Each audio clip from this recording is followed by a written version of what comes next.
Olá, sou a professora Estela, professora de Educação Física, e nós vamos dar continuidade às nossas aulas EAD. E hoje a gente vai ver sobre a ginástica, seus aspectos históricos, sociais e culturais que envolvem essa ginástica, né? E hoje a gente vai ver um pouquinho um vídeo que ele vai dizer como que surgiu a ginástica, como que foram as primeiras manifestações da ginástica para a gente poder entender um pouco sobre os aspectos sociais e culturais dela. Vamos lá! Imagine que você está na aula de educação física e que o seu professor avise que vocês irão aprender ginástica. Logo em seguida, ele pede que você declame um poema e que corte lenha. Estranho, né? Afinal, declamar poema e cortar lenha nada tem a ver com a ginástica. Será? Vamos saber um pouco mais dessa história fazendo uma viagem no tempo para identificar como o significado do que é ginástica foi mudando durante a vida do ser humano na Terra. Começamos pela pré-história. Nesse período, o homem era nômade e precisava estar sempre em movimento, à procura de alimento e de um lugar seguro para descansar, já que ele vivia em um ambiente selvagem e a qualquer momento podia ser atacado por algum animal. Dessa forma, o que possibilitou que o homem sobrevivesse em um ambiente cheio de obstáculos foi a sua capacidade de correr, nadar, lançar objetos, lutar, rastejar, enfim, de se movimentar. Ao explorar a natureza, o homem aprendeu a cultivar alimentos, adestrar os animais e fazer fogo. Estas habilidades fizeram com que o homem se tornasse sedentário e começasse a se organizar em grupos. Na Grécia Antiga, estes grupos se chamavam polis. As polis eram cidades-estados que tinham governos diferentes e que viviam em confrontos entre si. Como nesta época todo homem grego tinha que lutar nas batalhas, eles achavam que era muito importante praticar exercício físico para aumentar a força e a resistência do seu exército. Os gregos iam para o ginásio e praticavam corridas, saltos, lançamentos, lutas, jogos, danças, equitação, marcha, caça, corte de lenha, entre outras atividades. A estes movimentos eles deram o nome de ginástica. Um outro motivo que levou os gregos a praticarem ginástica foi a religião. Para os povos gregos, os seus deuses eram muito fortes. Assim, eles acreditavam que ao fazer exercício físico, eles poderiam se aproximar dos seres divinos. Inclusive, a Olimpíada foi criada pelos povos gregos como uma festividade religiosa, mas isto é assunto para um outro vídeo. Na Idade Média, a prática da ginástica não foi incentivada. Nesse período, as pessoas acreditavam que o importante era cuidar da alma, deixando de lado os cuidados com o corpo. Alguns estudiosos afirmam que foi na Idade Média que surgiram os contorcionistas, acrobatas e equilibristas. Esses artistas usavam o próprio corpo para dar diversão e encantar o povo, fazendo apresentações nos castelos, palácios e nas cidades. Em 1800, surge na Europa alguns estudiosos que são contra o uso do corpo para fazer movimentos que divirtam as pessoas.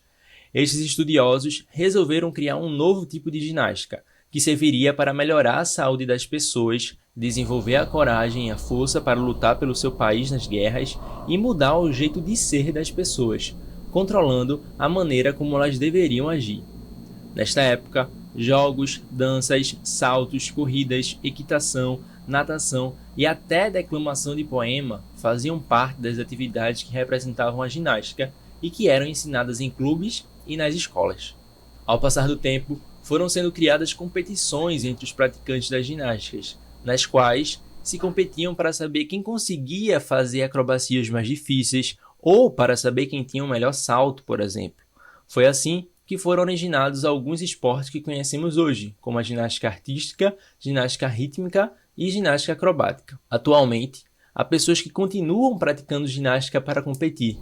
Outras querem melhorar a saúde ou apenas se divertir com um grupo de amigos e se juntam para movimentar seu corpo. Enfim, não importa muito o motivo, o importante é se exercitar, já que não fomos feitos para ficar parados. Então, como vocês puderam ver, né, quando a gente vai ver o aspecto histórico, ele vai influenciar diretamente no aspecto social e cultural. Por quê? Porque antigamente, práticas que eram feitas antigamente, hoje nós utilizamos também de alguma forma e que foram passadas de gerações em gerações.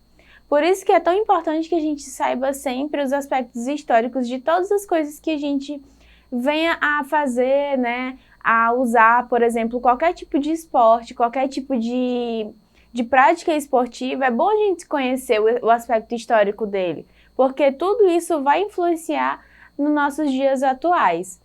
E a gente vai falar um pouquinho sobre isso, sobre os tipos de ginástica que a gente pode praticar e ver o que foi influenciado, né, da antigamente até agora. Vamos lá. Você sabia que a ginástica é dividida em 4 tipos? Aí nós temos a ginástica competitiva, né, uma delas, que compreende como uma série de competições estabelecidas previamente, tanto para homens como para mulheres, onde nas competições estes vão somando os pontos de maneiras que a soma dos mesmos determinem um ganhador. Então, como você já conhece, né, a ginástica competitiva são todas aquelas que a gente tem aquela disputa e no final tem a premiação, né, ou por troféus ou por premiações em dinheiros e tudo mais. Essa é a ginástica competitiva. E a gente vai ver agora um pouquinho sobre as ginásticas terapêuticas e fisioterápicas, né, que consistem em exercícios executados escalonados em séries, né, e que servem como ajuda importante para suavizar as dores físicas ou restabelecer algumas funções básicas nas pessoas com pouca mobilidade física. Então, o que significa isso, né? A ginástica terapêutica ou fisioterápica são para aquelas pessoas que elas tentam fazer a manutenção da saúde ou aquelas pessoas que têm alguma comorbidade, alguma doença que elas precisam se movimentar de alguma forma. E aí existe essa ginástica, né? Ela existe não de maneira competitiva, mas de maneira de promover saúde. Temos também a ginástica educativa, né, que é a que vocês conhecem atualmente. É uma forma de instruir os estudantes da matéria com táticas e ferramentas que ajudem os mesmos a compreender e possuir elementos como força, agilidade, equilíbrio e ritmo.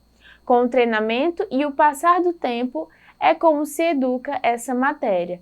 Então, quando a gente fala da ginástica educativa, a gente pode levar lá para a nossa sala de aula, né? O que eu estou fazendo agora para vocês, né? A ginástica educativa é isso, que vocês tentam absorver o máximo de informações que eu estou passando para vocês e a gente tenta colocar na prática, né? Para a gente poder aperfeiçoar as nossas capacidades físicas, né? Desenvolvendo a força, agilidade, ritmo, equilíbrio e assim sucessivamente. E a gente tem mais uma outra ginástica, que é a ginástica de demonstração. O representante desse grupo da ginástica geral, cuja principal característica é a não competitividade, né? Tendo como função principal a interação social, isto é, a forma integral do indivíduo nos seus aspectos motores, cognitivos, afetivos e sociais. Então, quando a gente fala da ginástica de demonstração, ele já falou logo da ginástica geral, né? O que é a ginástica geral? A ginástica geral, ou ginástica para todos, que também é muito conhecida, né, por esse nome, ela vai pegar várias vertentes da ginástica e vai poder ser como juntar todas, né, todas essas ginásticas para poder executar, né? Vai ser uma demonstração, uma apresentação, não tem competitividade, né?